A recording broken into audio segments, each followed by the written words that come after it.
Okay, so let's start on our backs. You can have a strap and a block nearby.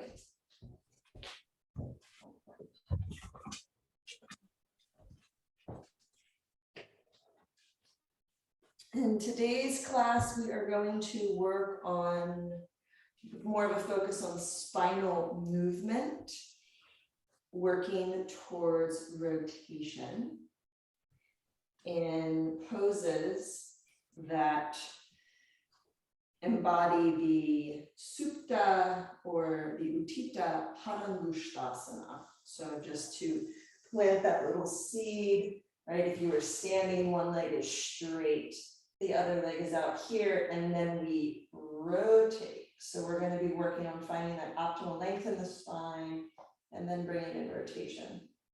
Just to plant that for you. So starting on our backs, an opportunity here to check in and get a sense of what it feels like to be in your body before the practice. Lots of different ways we can guide ourselves into awareness, and today we're just going to use the three more gross layers of the body. So physical, the breath, body, often thought of as the energetic body as well, and then the mental body. So lying on the back, imagine you're just doing a scan, like a little Xerox, starting at the feet and scanning the body from the feet up to the crown of the head.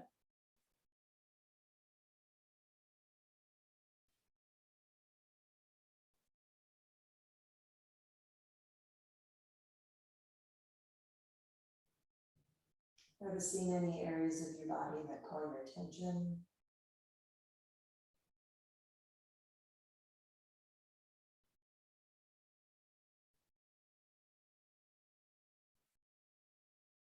And it's helpful when we're dealing with the physical body to even bisect the body left to right side and do a little comparison.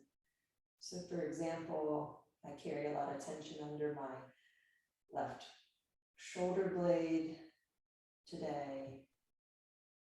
That left shoulder feels a little tighter, higher up off the floor compared to my right. I feel a little kind of tension and constriction in my throat. So just examples of noticing and scanning the body.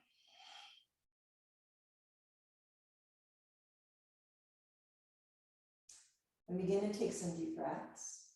And bring your attention to the very tip of the nose. And our first 3 breaths, let's breathe in through the nose and out through the mouth.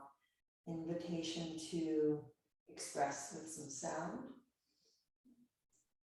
So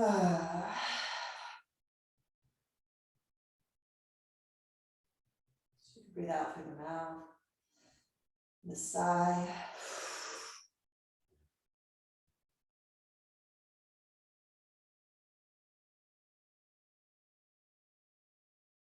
And then the last 2 or 3 breaths, breathing in and out through the nose only.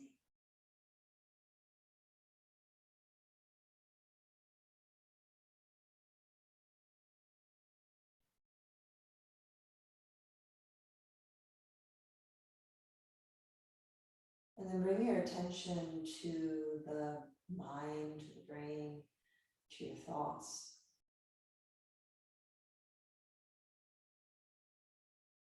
And you could even sense how the head feels, the muscles around the skull. While that's the physical body, I still think of that being, of course, integrated. Everything's integrated and connected, but with the mental body,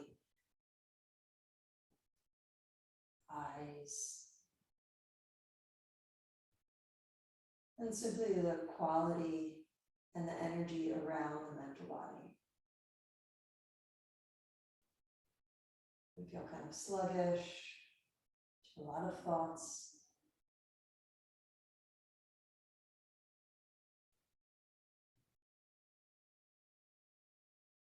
and then bending the knees, setting the feet flat. We're going to go right into the second variation of spinal undulation.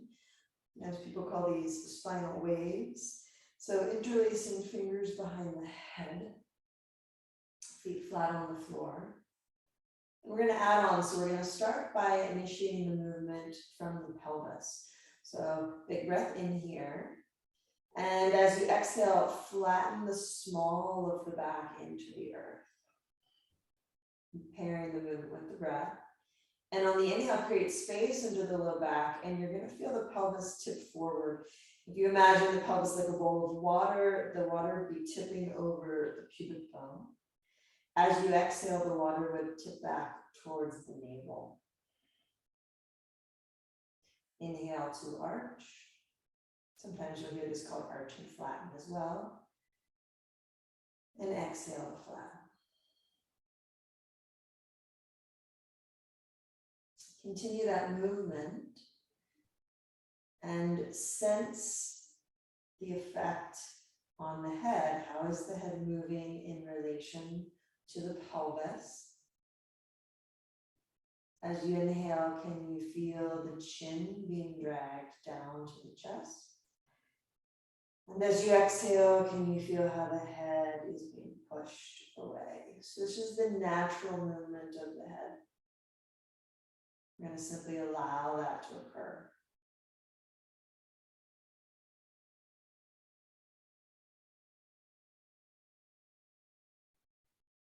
And then pause, take a full breath here.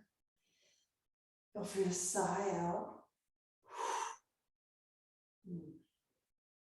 We're going to add on. So now as we arch the low back, as we tip the pelvis forward, water flowing over that pubic bone through visualization, we're going to tip the chin to the ceiling. So the chin and the pubic bone are moving away from each other to take the spine into extension, into a gentle back bend. And as we exhale, we're going to bring our elbows in and cradle the head. Fingers are locked. Pick the chin up and look towards the navel, as if you're trying to now bring the pubic bone towards the chin. And then on the inhale, slowly roll down. Take your time, open the elbows and tip the pelvis forward and tip the chin towards the ceiling. So if it helps for you to think about a string attached from chin to pubic bone. On the exhale, that string gets tighter, closer together, and on the inhale, it lengthens.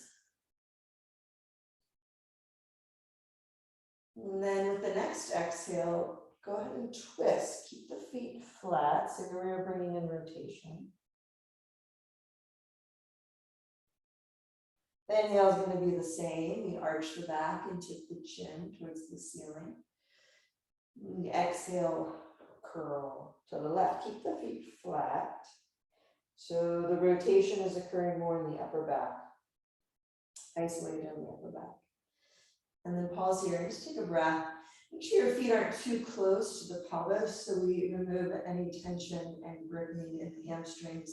So feet moving away from the pelvis, so you've got more of a triangular tent shape of the legs. And then think about 0 degrees from chin to knees and 90 degrees from chin all the way out to the side. We're going to explore these different vectors of movement as we come into rotation. So inhaling, arching the back. Let's go right to about 45 degrees. Twisting to the right. Inhale, back to center, arch the back. And then exhale and try that to the left.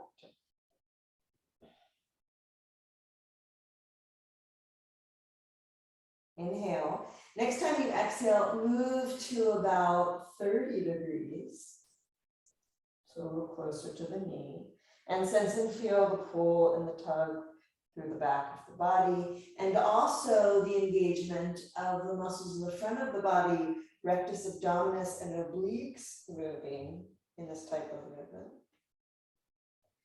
And then go ahead and explore. You could move more into a really deep twist if you're going all the way over to the side, like 90 degrees. but also curling in. And a reminder as you practice today to never move into pain. We move slowly, so if there is a sense that something doesn't feel good in your body, that can come as just a signal of your body saying, not today. Then you can back out slowly, you can change the angle of movement. Try a couple more different angles here, different vectors of movement. And also, can you draw the breath in a little longer so that you can exhale and squeeze a little longer.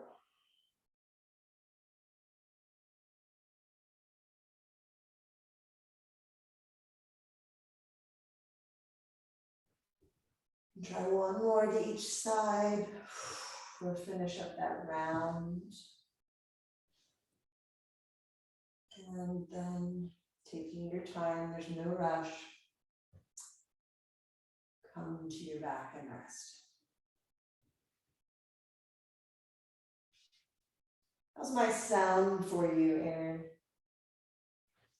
It's good. Good. Clear. Great. So scan the body. It's really nice either between every movement or every couple movements, especially like we did today. We kind of linked a couple different variations to check in and notice how that feels in your body.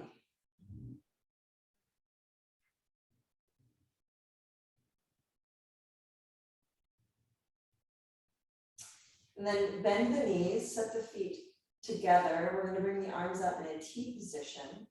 That last movement worked on rotation of the upper back in extension and flexion. We're going to now work on rotation, more focused on the lower half of the spine, lumbar pelvis. Right leg over the left, and there's no space between the thighs.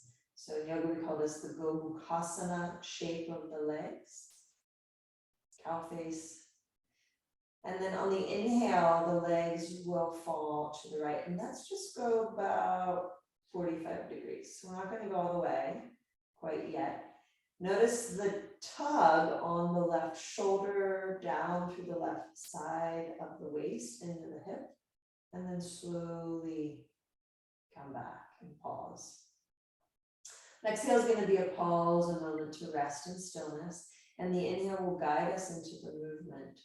As we turn the knees to the right, there's some pressure across the right glutes. You can sense that. A lot of us get a lot of tension in our pelvis, especially if we're walkers, runners, cyclists. And coming back to the center. And so go ahead and explore this movement, perhaps going a little deeper each time.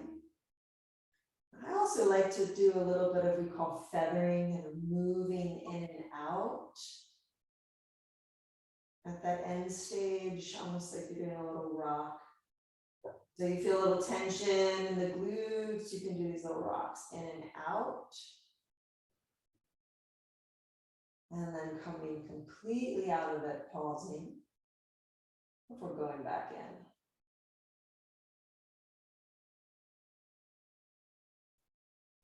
Also try pausing at the end range of motion for just a couple seconds before coming out.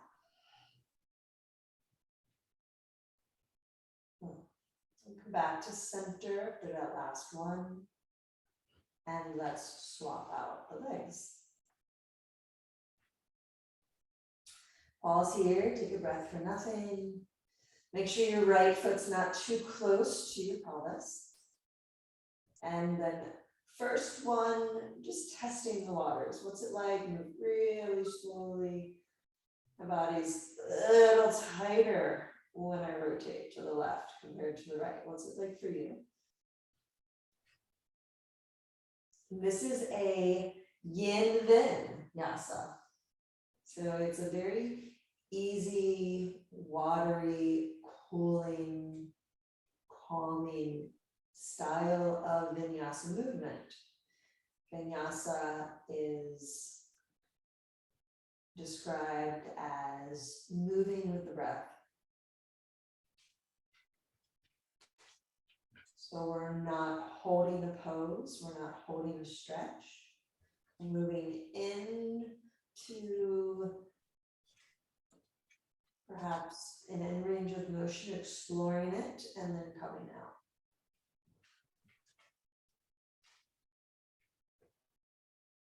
You find some interesting spot you can kind of feather around, you can explore that.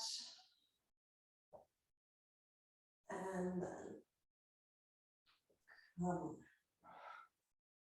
And then let's go back to the first side. So uncross your legs, take a breath there. Let's go back to right leg over left. Now we're going to bring in the rotation of the head. So as the legs move to the right, our head will twist to the left. So now vertical, cervical, rhymes with vertical, cervical spine and lumbar spine are moving in opposite directions for a deeper twist. We exhale back to center. Let's just do a few like this. Pair it with your breath. Inhale and exhale. One more.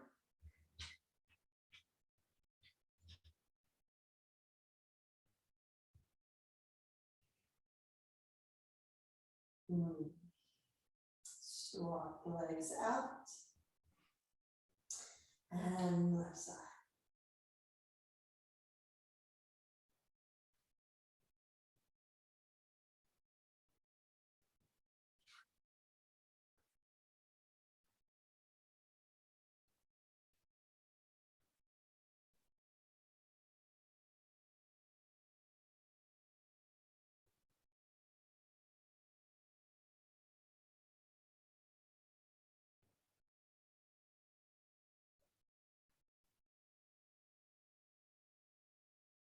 Come back to the center, uncross the legs, stretch the legs out. And then do a little wiggle of your legs, so feet turn out and in rapidly. So you bring in this shaking movement. You can wiggle the pelvis, which will send a wave-like motion through the spine. And then big exhale. Let go.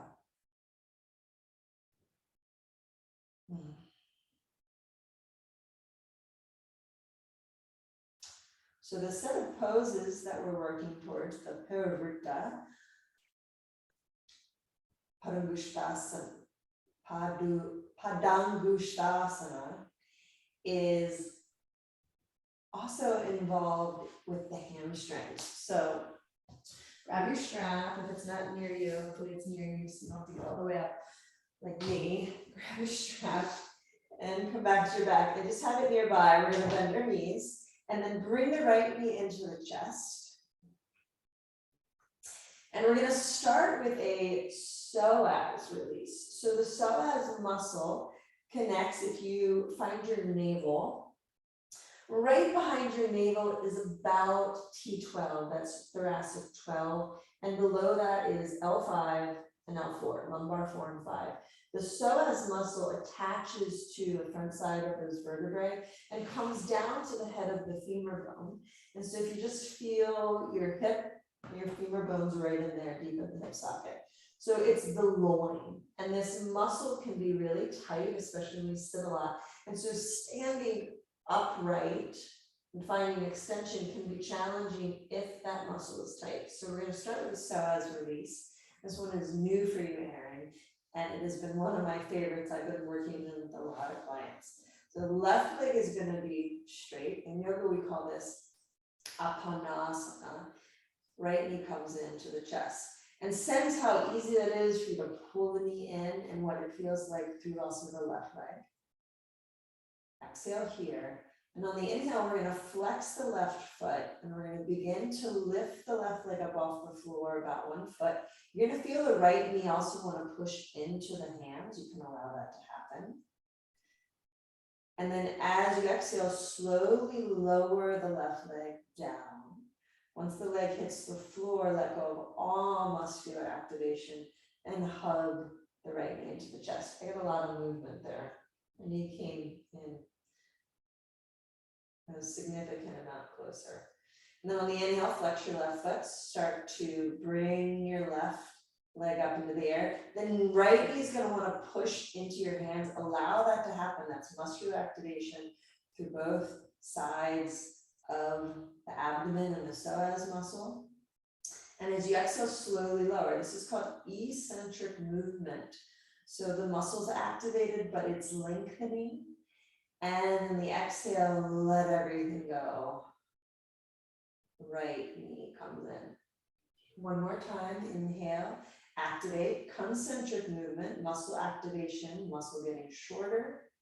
Exhale, continue to stay activated, muscle lengthening. This is eccentric movement. And then let it all go and notice the space between your right knee and your chest. And then release the leg. Notice any differences there? Yeah. Before, yeah. That's a new one for me. It's called, with the gentle somatic yoga, it's called the psoas release. So left knee into the chest, pause there. Notice what that's like. So again, seeing a lot of tension in my right groin and hip. So this is what I'm noticing.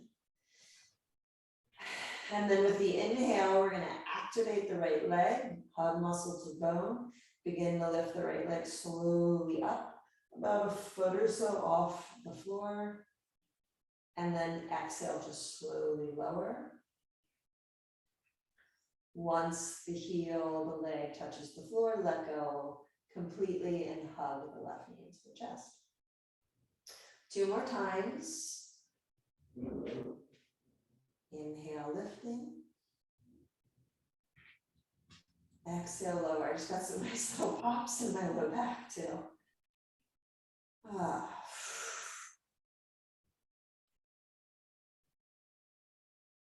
Total of 3 times today. Let the left knee press into the hands. Exhale, lowering, and then completely letting go. And pause, notice what it feels like to hold this position after 3 repetitions of psoas release. And let everything go. Do a little wiggle of your legs. And let's now find the hamstring pendiculation. Right knee into the chest, interlace the fingers behind the right thigh. On the inhale, we're gonna straighten the right leg. Notice what that feels like through the back of your leg, the hamstring line, into the gastroc, into the calf, and then exhale and release. Just do a total of 3 times today. Inhale. And exhale. Release. Release the foot, ankle, face. Shoulders do not need to be involved here. Next time the leg is up, pause for a moment and circle the ankle in each direction 3 times. And then press the heel towards the sky, pull the toes back towards the nose, and exhale, release. Let's go right to the left side, just for time today. Interlace fingers behind the left thigh, pause. And 3 times, inhale. First one always feels the tightest. My teacher says it's like the first pancake on the grill. It's not gonna look that good. Don't be too attached to it. Second one, a little more movement. Total release of activation of the muscles on the exhale. Notice if you're holding any tension in the body, try to let it go. Last one, for pause, circle the ankle 3 times each direction. And then press the heel to the sky, dorsiflex the foot, toes to the nose, and release. Nice stretch all the way out. Feel free to do that flop and wiggle and little tremors, little shakes of the body. Big breath in and out. Okay. Grab your strap. Bend the knees. Sling the right foot. Right leg up and left leg straight. Pause here. And then take the strap in the left hand. Take the right hand to the right hip crease. So your thumb will lay in what we call the inguinal crease at the front of the hip bone. And then the other four fingers wrap around and grab the flesh. It's like you're taking your femur bone and your hip and gently guiding it down to create more space for the right side of your body. Down towards your left heel. And then we're going to rotate. Stacking the hips, your left leg and foot will turn. Your left elbow is used as a kickstand and you're holding that strap in your left hand. Right arm is going to come out. We'll look to the right hand and hold this for a few breaths. Continue to feel the right hip drop down. You can do that self-adjustment. Kicking the right hand down the right side of the body. You're ironing out skin, fascia from right shoulder to right hip.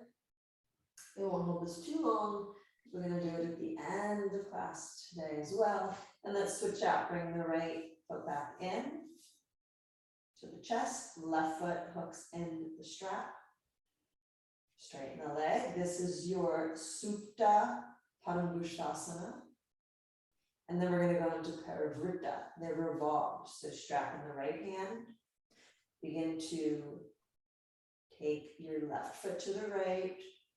Your whole lower body turns. So hip bones stack. Right foot turns. So the pinky toe comes towards the floor. Left arm out to the side. Then we can do that self-adjustment first. Take the left thumb to the hip. Draw the hip bone down. You might need to wiggle your pelvis around a bit. And then create space from hip to shoulder. Left arm comes out. A few breaths here. Ooh, pop. About this shape as well, it is the twisted triangle shape. Bend the knee, come on out. Oh, take the strap off. And big breath in. Don't want to get too comfortable here. Bend the knees, roll to your side, and sit. How are you feeling? Yes. Is, I think since we've started probably about 30 minutes, so you could condense it. I gave you a lot more today because we have 90-minute classes. You could always condense that and take some stuff out. So we're going to come to a seated position. We're going to do a seated cat-cow, seated vinyasa. Legs are crossed here. And close your eyes and notice how it feels in your body. Bring your awareness right to the very center of the skull. So if you were to put your fingers in your ears and touch the tips of your fingers together, that spot in the very center of your skull. And what is its relation to the very center of the pelvis? And then bring your palms together. We're going to inhale. As we exhale, we're going to press the palms forward, thumb and pointer finger touching. On the inhale, reach up, look up, and the exhale, the arms come down. Inhale, palms come back together. Let's do one more like that. Exhale, press the arms forward. Inhale, reach the arms up. Exhale. Inhale, palms come together. We're going to bring in the movement of the spine. Exhale, let the pelvis roll back, look towards the navel. Inhale, move into extension. reach up, arch the back, look up. Exhale. Arms come down. Pause. Fingertips to the floor, great grounding exercise. So feel that energy of the earth. Inhale, palms together. Exhale, pelvis tips back, round, chin to chest. Inhale, reach up, lengthen. Exhale. Let's do one more. Invitation to have the eyes closed and feel the movement of the body. Inhale, palms together. Exhale, round. Pop. Inhale, reach up. I may or may not be holding all the tension in my body. I don't know why I would. Exhale. And let's pause here with our fingertips on the floor. Breathe. Imagine you could draw the energy of the earth up through your fingertips, all the way through the crown of the skull. And as you exhale, bring the hands to the knees and then check in. Center of the skull over the center of the pelvis. I feel about 2 inches taller.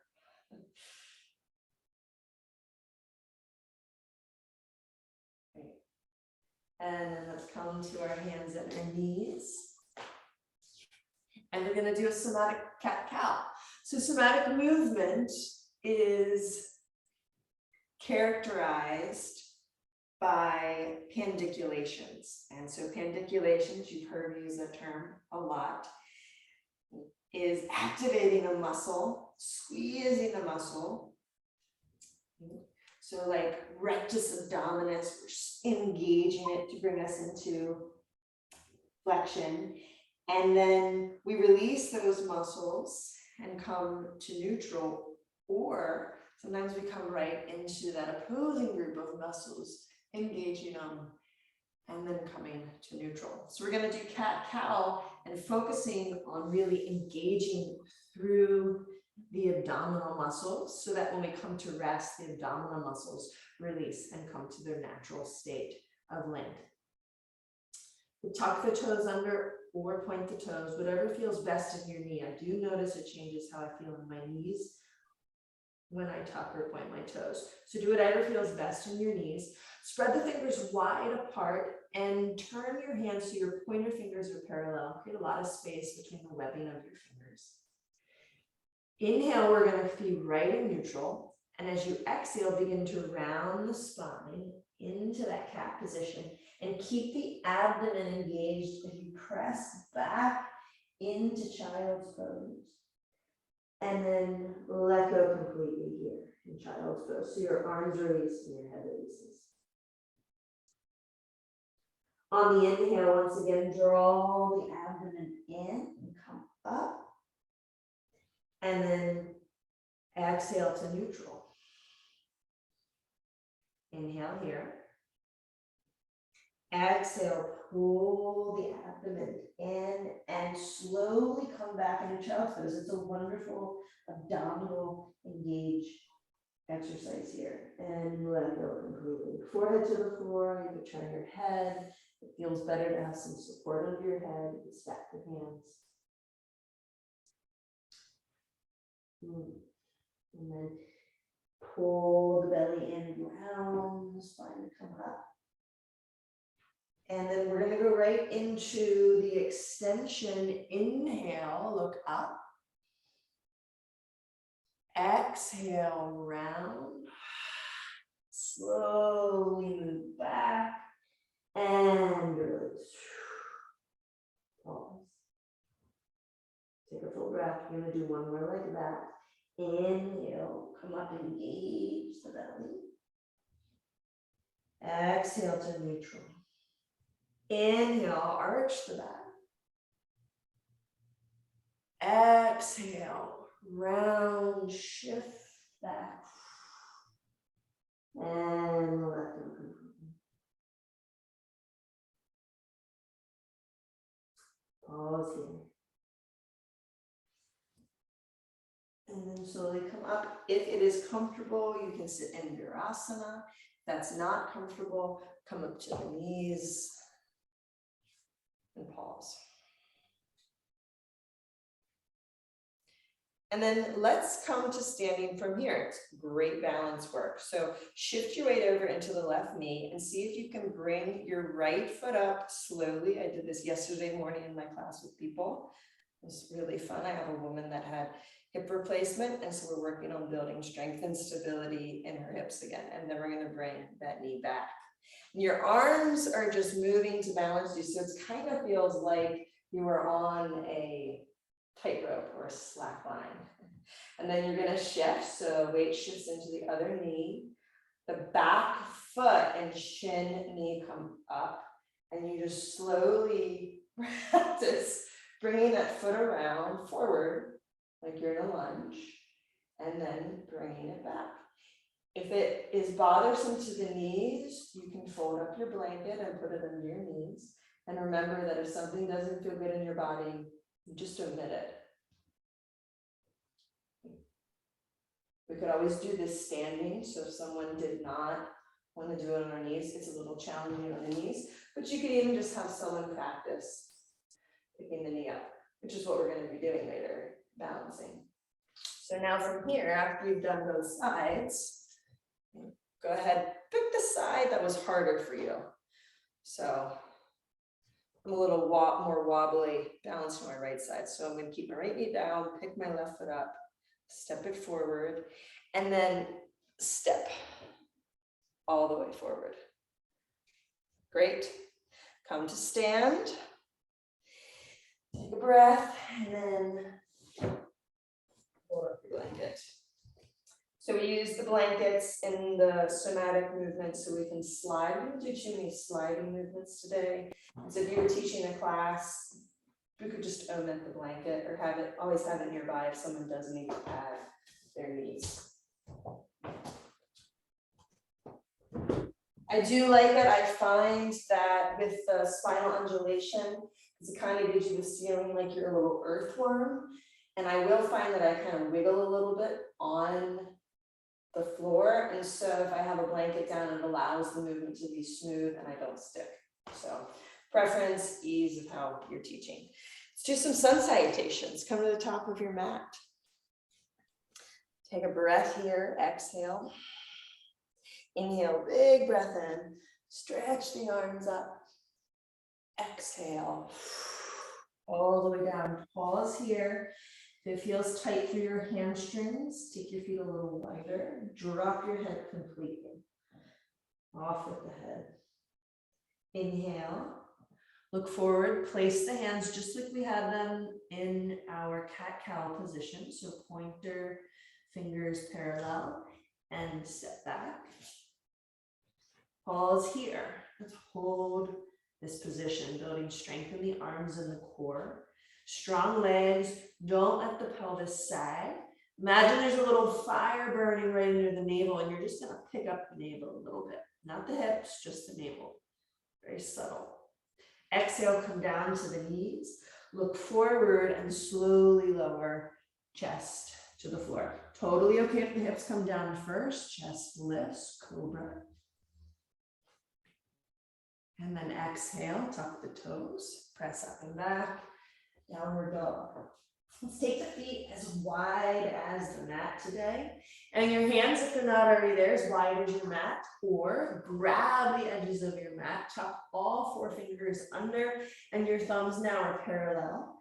And then think about spreading the mat, stretching the mat really long, pressing into your feet, pushing the mat forward. And try bending one knee and then the other. Until we bring a little playful movement into this.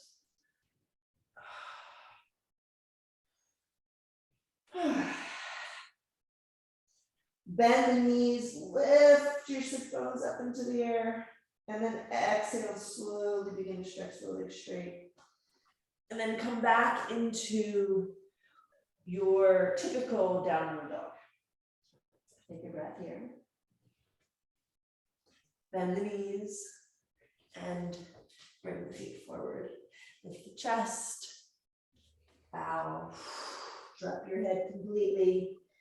Soften the knees if you need to. So if you need to bend the knees to touch the floor, fingertips to the floor, do that. I prefer to have my belly on the thighs here, the bend in the knees, instead of straining to get my legs straight. And then we end up in this tight, rounded position. So I like to invite students, clients to bend the knees, protect the spine. On the inhale, we're going to come with a flat back, draw navel to spine, sweep the arms up. Strong legs, reach up, a little back bend could feel good. Exhale. One more sun salutation. Have fun with it.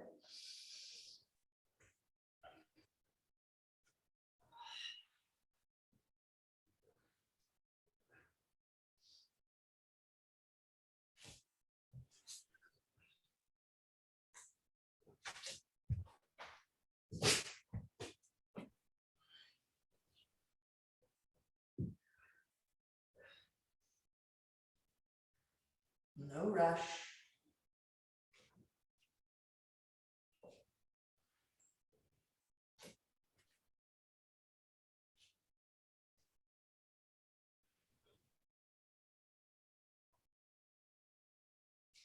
Once you find your way to downward dog, scan your body here.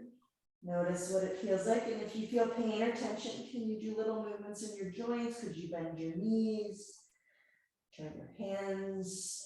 Think about your shoulders. Create more ease in the pose. Sometimes it means you have to get a little bit of more strength, more stability in the pose. Bend the knees, look forward. Step forward, grab your block that's not nearby. Put it up on its high side. Put the heels of your palms on the block and take the legs straight. So we're almost in this tabletop position. Okay. So we don't want the block too close. We move it forward. So the hip socket, so right here is the hip socket, is over the ankle bone. So the medial lateral malleoli, those are those big old knuckles on the ankles. So your weight will feel like it is shifting from the heels towards the ball of the foot. Bend your knees, lift your sit bones, and then slowly begin to stretch the legs straight. See if you can keep the sit bones lifted. If the legs don't straighten, that's not the goal. It would perfectly fine to have a little bend in the knee. And then bow forward. It might just mean you take the block down a little bit and keep your hands on it. And for some people, they might feel comfortable placing their hands on the floor. We always want to give those options. Bend the knees, sink low, sweep the arms up, Utkatasana. And now we bring weight in the heels. And then come all the way up to standing.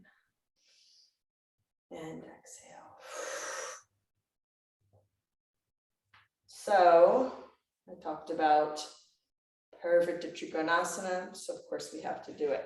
Right leg is going to stay forward. Left foot is going to step back.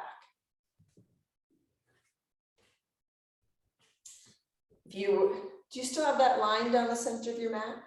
Yeah, this is not my regular mat. So imagine a line down the center of your mat, right foot on the right side of that line, left foot on the left. And I want your line to be like 2-3 inches, like a big old fat racing stripe. So right foot on the right side, left foot on the left side. That gives our pelvis space to orient forward. If our feet are lined up, it's not only balancy, but it can put quite a bit of strain on the knee joint. We end up having rotation in the knee joint and therefore tension in the knee joint. So from here, we're going to take our right hand to the right hip. Our block is still forward. We're going to use it here. Left arm is going to reach up, lengthen. Now, back leg stays strong. Front knee can bend. As you exhale and reach forward, just like we did that half forward bend, we want to keep our sit bones lifted. That means you have to bend your right knee, do so. And then the left hand is gonna come down, it's gonna take the block and put the block inside the right foot. Put your hand on the block, pick the height of the block that works for you. Press into the block and then begin to turn your chest. Right hip, lengthen it back, just like we did on the floor.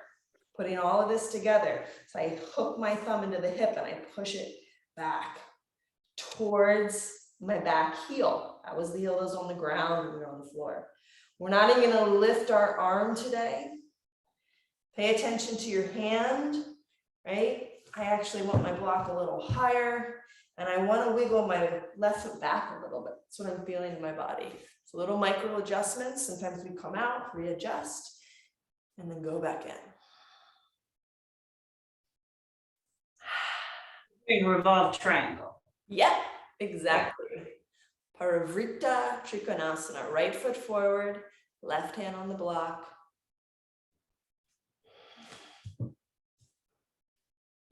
Pay attention to your right foot, base of the big toe, center of the heel planted.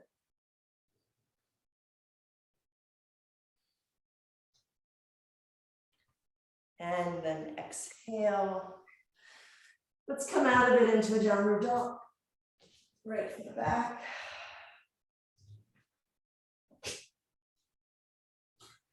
You might want to come down to a child's pose or puppy pose or have the interruption of a phone call. Lots of options here.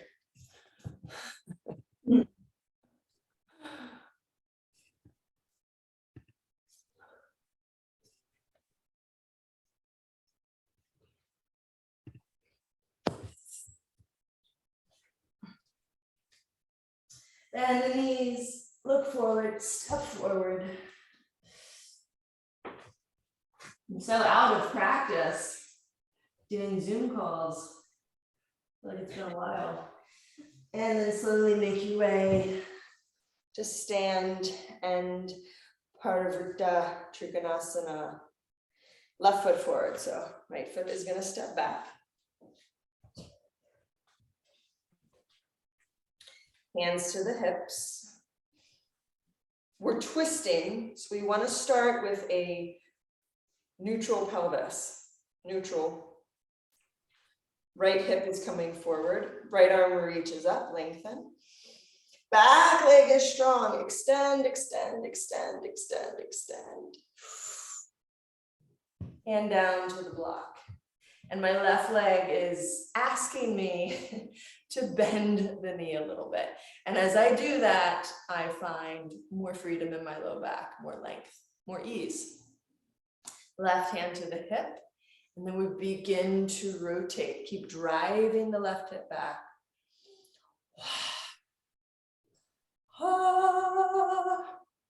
So intense, such an intense pose. Breathe with it. Can help to come out of it, readjust. You even do some of the pandiculations here with the left knee, just like we started with on the floor. Straighten and bend. Pump a little bit more energy into the hamstring. Come back into it. Now, where's our head? If it feels good to look up, do so. But if you do not have the full rotation in the upper back, we end up over twisting through our neck to get there. So we could just look forward to the side of the wall or down and keep opening the left shoulder. Deep breaths.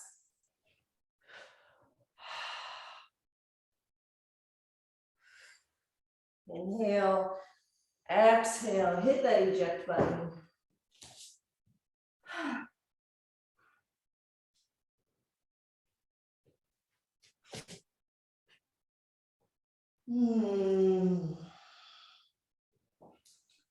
Let's take a rest. Could be child's pose, could be puppy pose, downward dog, sitting, standing.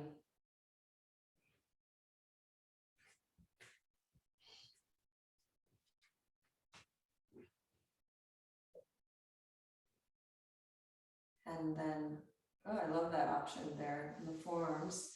What's puppy pose? So puppy pose is halfway between the child's pose and the downward dog. So from downward dog, we're working on that long spine. We just bring the knees down and drop the forehead. Right? So the hands and the feet are in the same position. I just come to my knees and drop my head. Whereas in child's pose, the hips come back to the heels and the spine comes more into a flexion. Yep, exactly. So you're still getting the length through the spine, a little bit more extension through the thoracic spine than child's pose. And that's a great one for you to do. Yeah, that feels really good for me because my shoulders. Through your upper back. Okay, we're gonna come to stand. Let's practice again. Coming to the knees, whichever foot you stepped forward with last time, try the other. Oops, I lost you. I know, why did that happen? Why'd you do that? Let's just go to the camera. Maybe. Getting a drink. It's actually fine because we are going to use the wall anyways. So I'm going to ask you to come to the wall. We're going to use the wall for Parivritta Padangusthasana.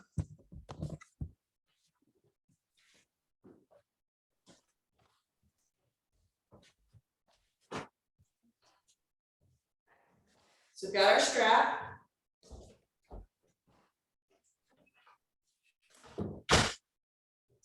Don't need your mat if it's there, fine, but don't need it. And we want to make sure we're standing about one leg's length away from the wall. I do have my baseboard heater here, but if you sit, if you had a big class of people, you could have them sit with their back against the wall and then see where their heel is. And then come to stand where their heel was, and I would have to be a little bit closer than that because of my baseboard heater. And then when I bring my leg out, you can see that my foot is level with my hips and my hip is over my heel.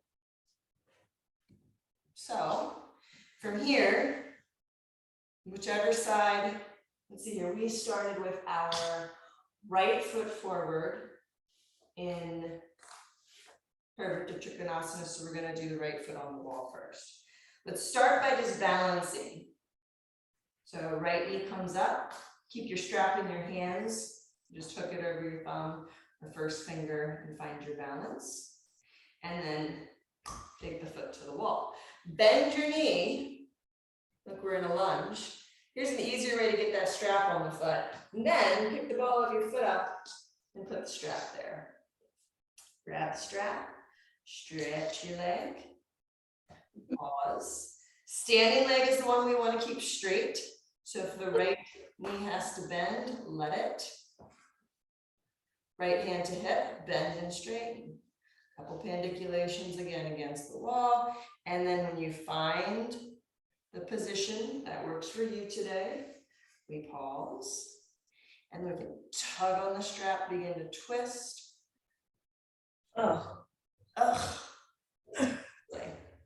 That's what they should just change the name of this pose to.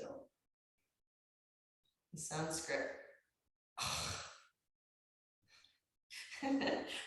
Right arm can come out. You can choke up on the strap.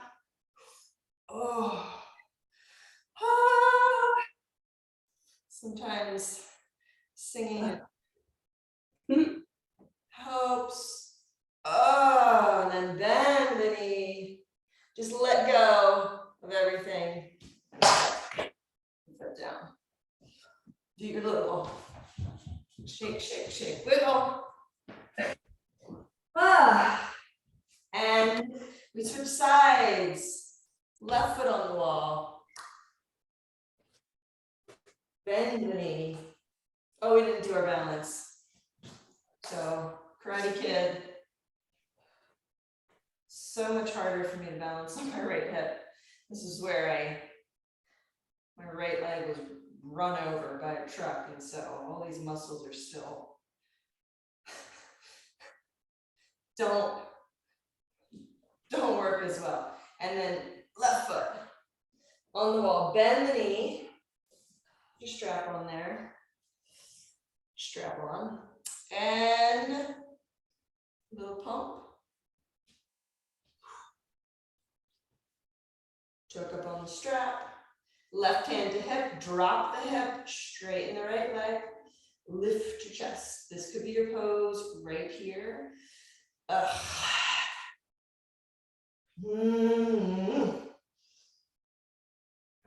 Work with what you got.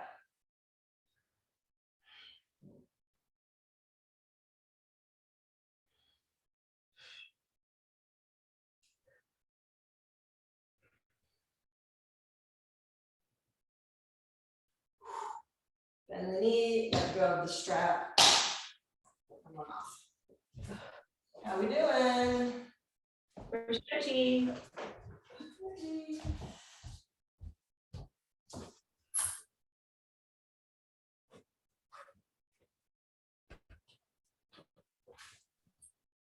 And then come on back to your mat. And we've got about 15 minutes left to class. Perfect. Let me see if this will. There it is. And we're back. I don't know why it, maybe the call kicks it off. So let's come to lie on our back.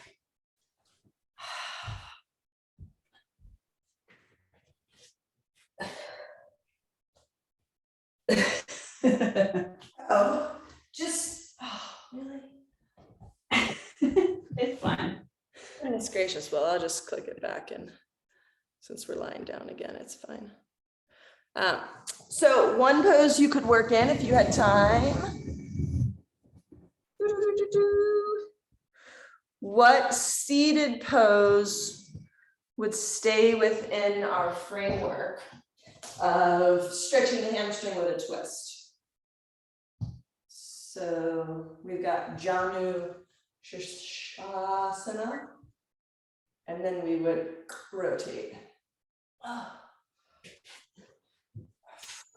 Right, that twisting one. Oh, like this is really at my. And that's what we don't do a lot of. You'd have to go to a yin class to get a pose like that in a class at Well, you just got to go to Erin McGee's class to get a pose like this. So what we would do is we'd start in Janu, we'd swing the foot, we'd catch the strap, left hand, and we're just going to stay upright as we twist. Okay. Option would be then to fold. Ooh. Oh gosh.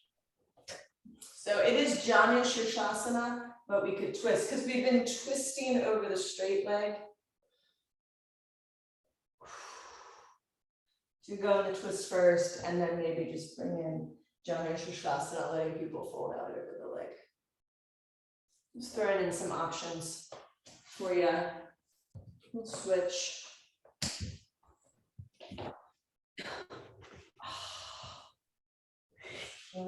But yeah, I know.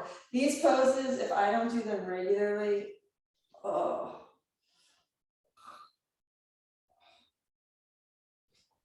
And all that travel, my upper back is Yeah. travel and stress. Sitting and stress, really.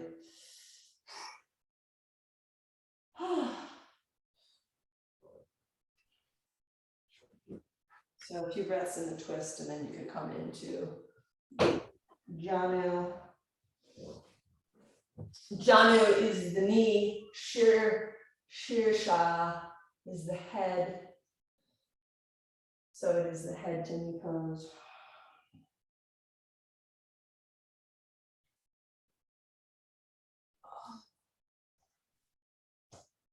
And then we will come to the floor. Have a block nearby. We've been starting with our right leg. So take your block out to the left side, level with your hip. So on the same line as your hip. So that when we twist, we're gonna use a block. Set the foot on, sling the right foot.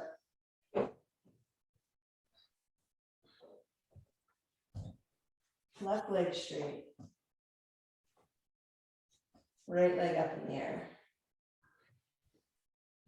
Twist. Move your block so it is under your foot. Oh, I got it. Twist. Yeah. And then the block will be under the foot. And right arm. Ooh. Take all the help we can get in this pose. Hang on.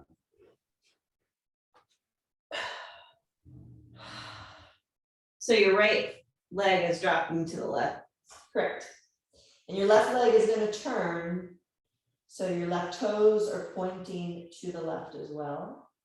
Okay. Yeah. Sometimes people will try to keep that left foot turned, and that just is twisting the knee, which is what we don't want to do. So let the foot, the toes should always be in the direction that the hip bone is pointed. So your left hip bone is pointed to the left, turn your left toes to the left, and you'll protect your knees. Yeah. And then press to the back of your skull, looking up to the sky, and wiggle your right shoulder over.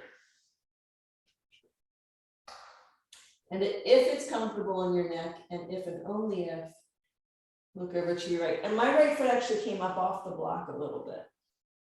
So you could even put your block up higher, high side. It's like in rafting when your boat's about to flip, you'll hear the guy yell high side.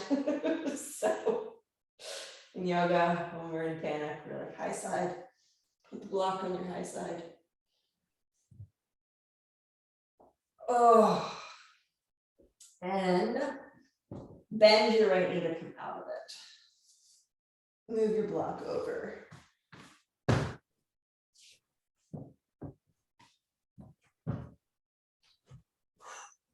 So we finish with poses on the floor because we have the support of the earth. This is not an easy pose.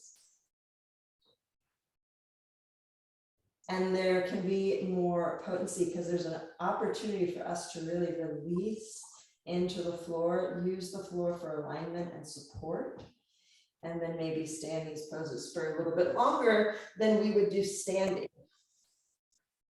Twisting, find your pose.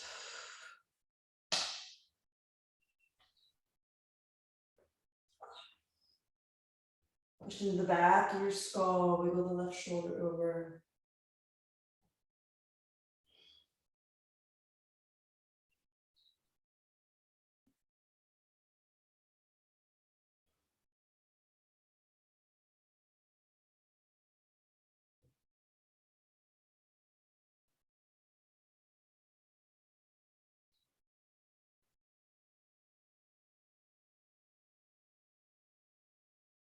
And then bend the left knee and come back. We will end with the legs up in the air pose. Take a moment to come to a 5-second Shavasana before that final pose.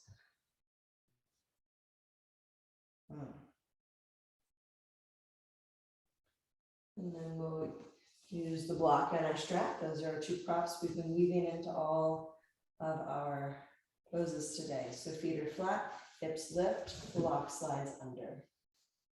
We're going to keep with the lowest height today. Knees come in. Sling the feet. And if you've got your strap in a loop, you probably want a bigger loop. Not necessary to have the strap in a loop, especially when you're teaching bigger classes, unless you get them all to loop their strap in the beginning. Just whatever happens, happens with the straps. people I find can get quite frustrated when they can't figure out the buckle in the middle of class. I'm not You're one of those people, so don't introduce frustration in the middle of class. So with this one, we want our sacrum right on the block, and then we want our legs a little bit away from 90 degrees. So if you do bring your feet right over your pelvis, because the pelvis is lifted, it's going to throw the pelvis into a posterior tuck. We let the feet come away and it brings the pelvis into neutral. 10 breaths here.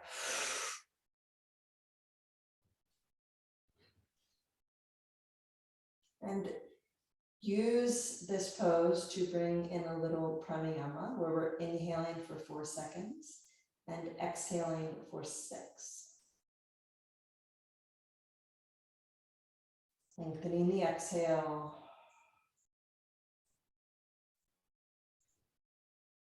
Helps our body to shift into the parasympathetic response. Shift our brain waves into theta, healing, calming.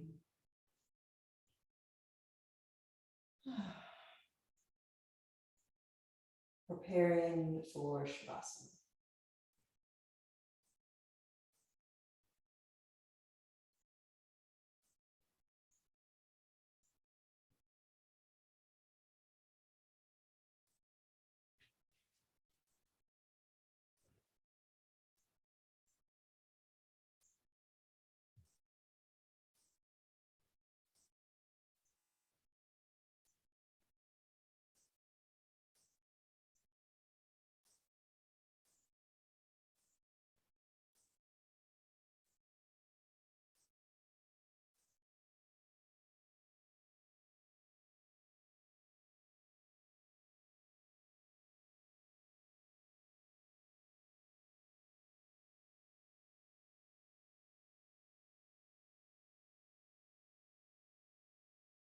After your 10th breath,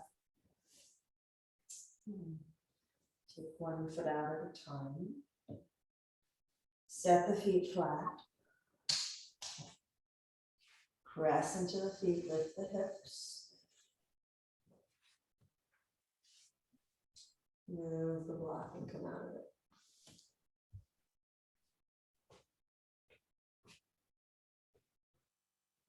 Take the feet apart and let the knees rock side to side.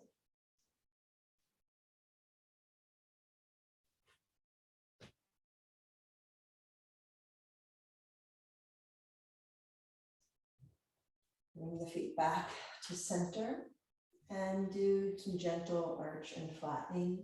Flatten the low back and arch the back.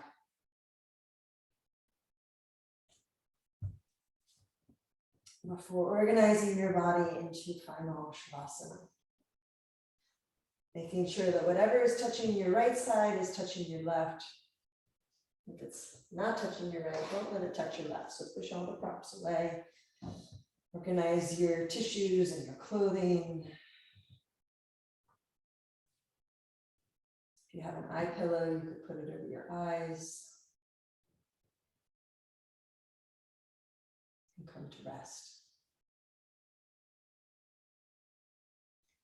So the end of class is like a rewind of the beginning. We did our poses.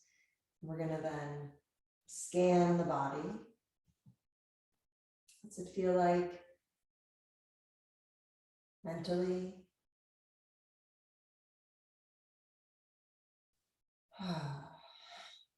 Does the breath feel? Smoothness, quality, depth, ease. And what's it feel like in your physical body?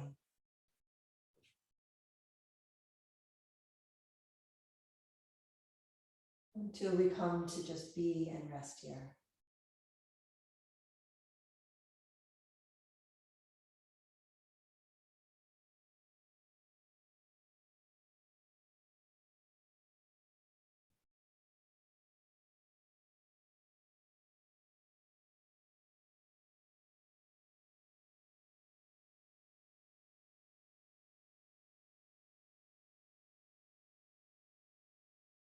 Let your attention stay with the rise and fall of the breath.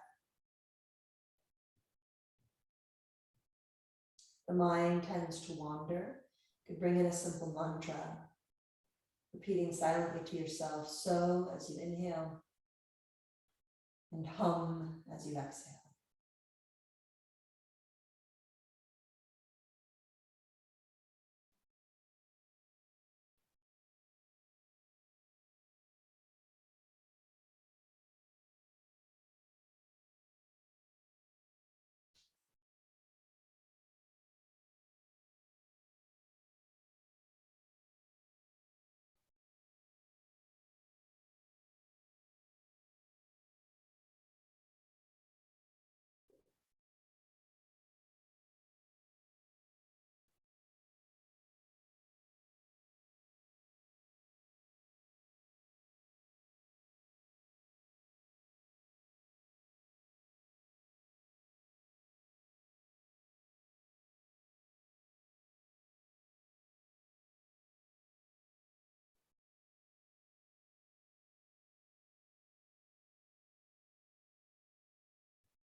Staying here, staying with the breath or the mantra, or just that feeling of dissolving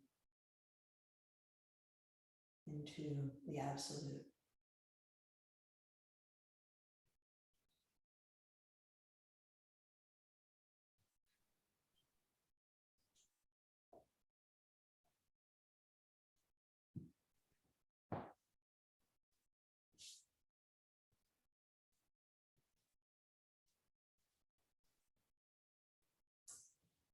So I'm going to end class today with the chant that I have been learning, and it is the morning chant to Shiva. So Shiva is the deity associated with transformation.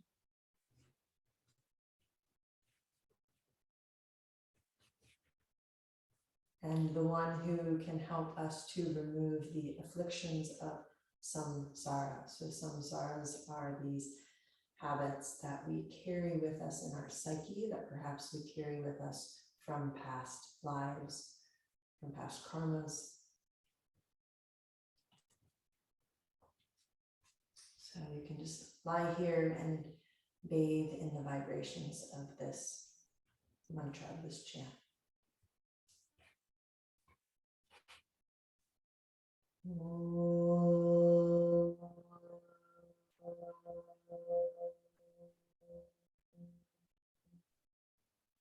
Vratar smarami bhavabhitiharam suresham Gangadaram Vrishabhavanamambikesham Katangashula Varadabhayahastamisham Katangashula Astamisham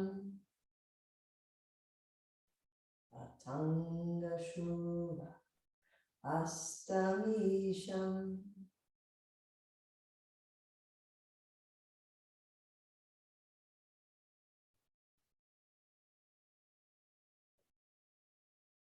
Samsara roga aramaushadamadviti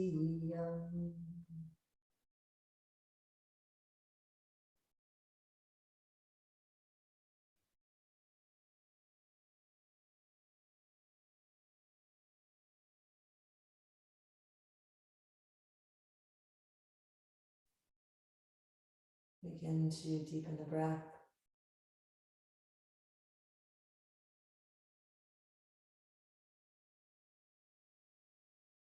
Brush the fingertips together. Circle the wrists and the ankles. Take a big stretch through the arms, through the feet. And coming over to your side if you are still in Shavasana. If you're upright, come to that seated position.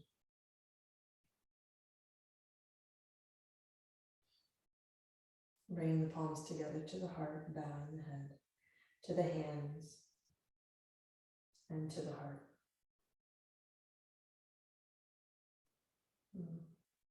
Namaste. Super grateful for you. Yeah. You've really helped me a lot in my teaching and in my practice and my life. So Thank you. You've been a great help to me, so I'm excited to see what's to come. me too. Life unfolding. I will send this to you. What I will probably have to